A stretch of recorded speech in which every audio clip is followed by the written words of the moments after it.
Notified immediately and all conversation will cease until order has been restored. Anyone still conversing will be declared out of order by name as well. After the first warning is given, it will be the board chair's decision to allow the individual to remain. If the person is declared out of order again, then the board chair will immediately call for the person's removal. The meeting will not resume until order has been restored. If order is unable to be restored, the board chair will call for an adjournment, and the meeting will be adjourned with a vote of the majority of board members present. Any unfinished business will wait until the Board of Selectmen can reconvene at a later time and date.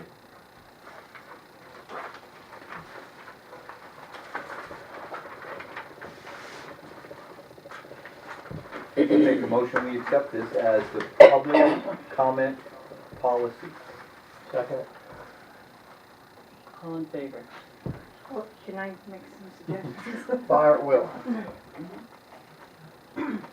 When I was looking this over,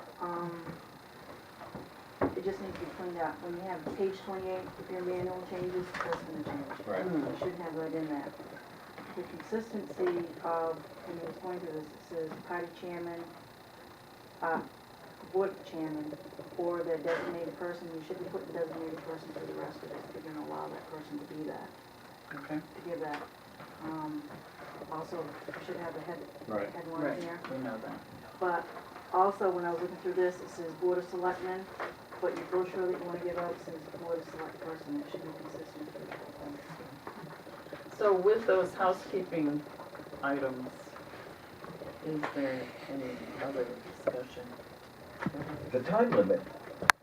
I know that 2 minutes seems like a long time when you get up there in front of a crowd and you want to say something, but there may be some issue that comes before a select board in the future that may require more than 2 minutes. Should that be something at the discretion of the chair, pending what the issue is that's being discussed, to I set think, yes, a time? that's common sense. If it's something that requires more time, yes. Right. However, what the 2-minute time limit is designed to do is to stop someone from rambling on and on and on and on. But obviously, if a discussion is going and you need more than 2 minutes, that's going to happen. It's just to keep order. Okay. So I think that we should keep it at 2, or we could keep it at 2 unless extended by chair. Which would you prefer as a board? I think it's your discretion. That's up to me. Discussion of the board. So whatever appropriate language would describe, Okay. at that time, the board, the chair determines that this is the time limit, then it will be announced at a public comment portion Okay. for that particular item. John and Betty are going to work on the housekeeping portion of that. That being said, does the board want to go ahead and approve this with pending changes so that we can go back to accepting public comment? Yep. Okay. Definitely. All in favor? There is a handout that will be given out tonight that describes what John spoke about. That's good enough. This handout will be changed slightly, perhaps, so that it's in line with policy. So,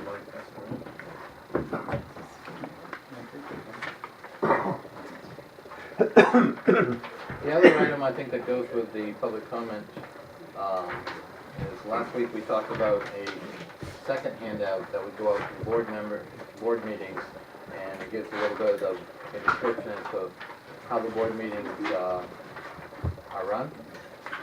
And I'd like to ask the board if they would approve that. I make a motion to approve that, as long as copies of that are available at the front counter for members of the public. they'll be available at the front counter, and they will also be available at future board meetings. All in favor, or I second, have to I'm make a sorry. motion. I'll second. You beat me. All in favor of the handout? That's written.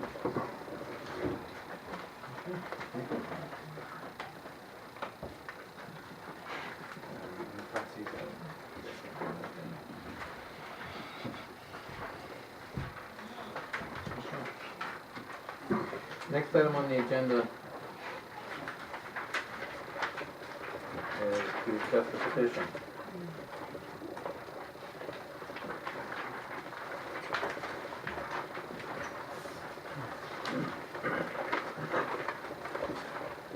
Now, at the last meeting, or at the meeting when the petition was presented, October 10th, the selectmen stated they were gonna pass it on to legal. And at the last meeting, I presented some information that I collected from Bill Livingood, and I'd like to read it again, just to refresh everybody. Bill Livingood is an attorney from Maine Municipal.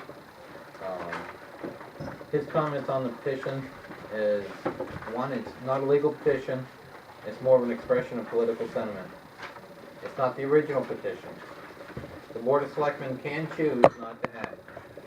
Selectmen do not have the authority to enact a moratorium. This can only be done by the legislative body. Moratoriums are for 180 days and then expire. The Selectmen have the right to extend a moratorium once it's been enacted. The petition would have to request a special town meeting and need the article requesting the moratorium. The Selectmen do not have the authority to adopt an ordinance as requested by the petition. This can only be done by the legislative body in a manner consistent with adopting ordinances. A common mistake is failing to take immediate action to establish the moratorium. Moratorium can be retroactive, and if a vested interest in the property has been established, such construction is underway, then a moratorium is not enforceable against the project.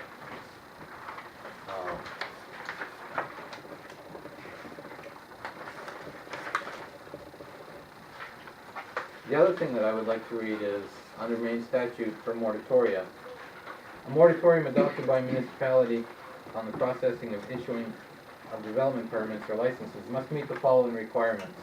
Necessity. The moratorium must be needed to prevent a shortage or an overburden of public facilities that would otherwise occur during the effective period of the moratorium, or that is reasonably foreseeable as a result of any proposed or anticipated development. Or, because the application of existing comprehensive plan, land use ordinances, regulations, or other applicable laws, if any, is inadequate to prevent serious public harm from residential, commercial, or industrial development in the affected geographic area. Does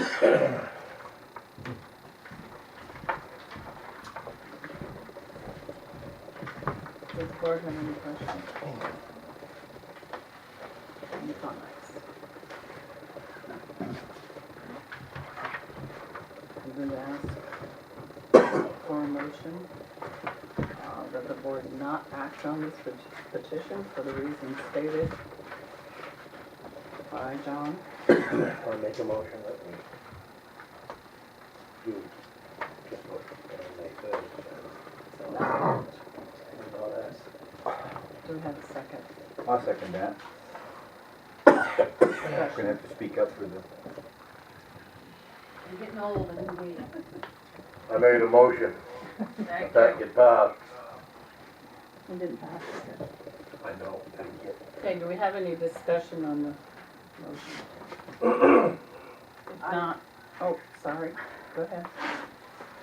Go ahead, Sarah. Even though this may not be legal, it's not the original signatures. It's a statement from a number of our residents, and I think some kind of forum needs to be opened where people can talk about this. Big box stores coming to our community will be a huge change, and I don't think it can just come in with the wind, and it needs to be looked at. Jim? I think it would be a true blessing to have more employment in the town of Lubec, Sarah. I think that when revenue is needed, we've stated here this evening, for example, we're broke. We need revenue, we need jobs, there will be jobs for somebody in this area. One thing about it is, if it's a corporation or whatever, they shouldn't go bankrupt as quick as a private individual would. But I have been to other stores of this type around and through different towns. They seem to be very clean, pleasant to be into, and you can get a buy here and there. So I believe that when a private corporation is dealing with a financial institute on purchasing something and they're not breaking any codes of any kind, and they come to a town, and that it will just create employment and jobs and a revenue. I think that that's a very, very good thing. If there was any code breaking of any kind, if it was a harm to the community in any way, health-wise or anything, most certainly. But this particular entity, I think, will be, in the future, a real true promise to help Lubec and not hurt. May I speak? In no way do I want to hinder employment here, but I think you struck on it a couple times when you mentioned the word code, and we have no codes. Ain't that wonderful? No, I don't think we I do. think it is. So with that, I Okay. will. I'd like to point out to my fellow selectmen that this town went through a 3-year process called the comprehensive plan. And during that time, we sent out numerous surveys and had 2 visioning sessions so that all parties involved could attend and have their say for the future of our town. And no one wanted any ordinances or regulations, and they said we did a really nice job on that, but they're not interested in being told what to do or can't do. And then to top it all off, we tried to come up and catch up with all of the development that had occurred, and people were building houses that we were finding out about 3 and 4 years later. And it was a fight just to get this town to accept a simple $20 building notification form, just so we would have some idea of the increase that was going on. So I fully understand and appreciate your concerns, Sarah, but we've been through this, and the townspeople spoke quite clearly, and they said, nice job on the comprehensive plan, but we don't want any regulations or ordinances. And that was the majority of the people. I think once again, when you use the words majority, and when you're looking, looking at that petition, I think you're seeing only one side and using that as your majority, and I think that's the case here too. We have 1,000 registered voters, and there were 148 signers of that petition. And then there was 53, the 58. statement 53. to say only 158 people signed that, so the other people must be on the other side, and that's not true. Well, Oh, we have a comment from the... I Go ahead. signed that petition, but I can didn't you sign state your it. name, Oh, please? excuse me, Levina Wormel. Speak up, I can't hear. Levina Wormel, Jimmy.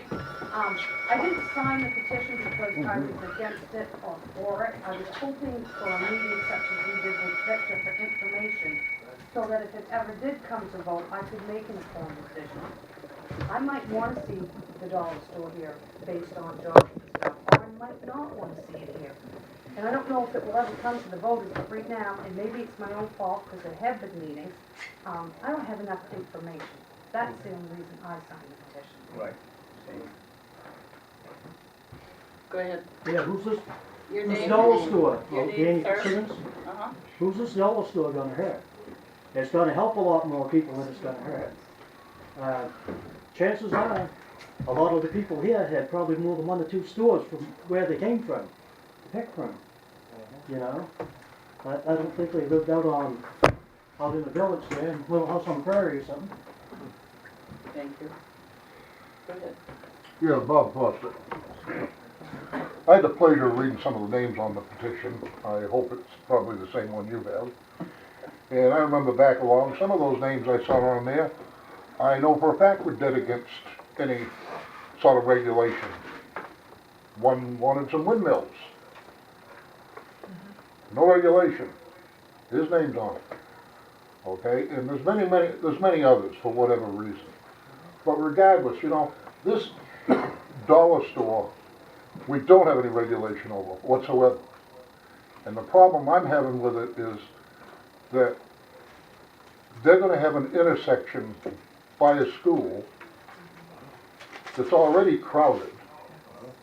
And the state, if they do what they've done, I was in the code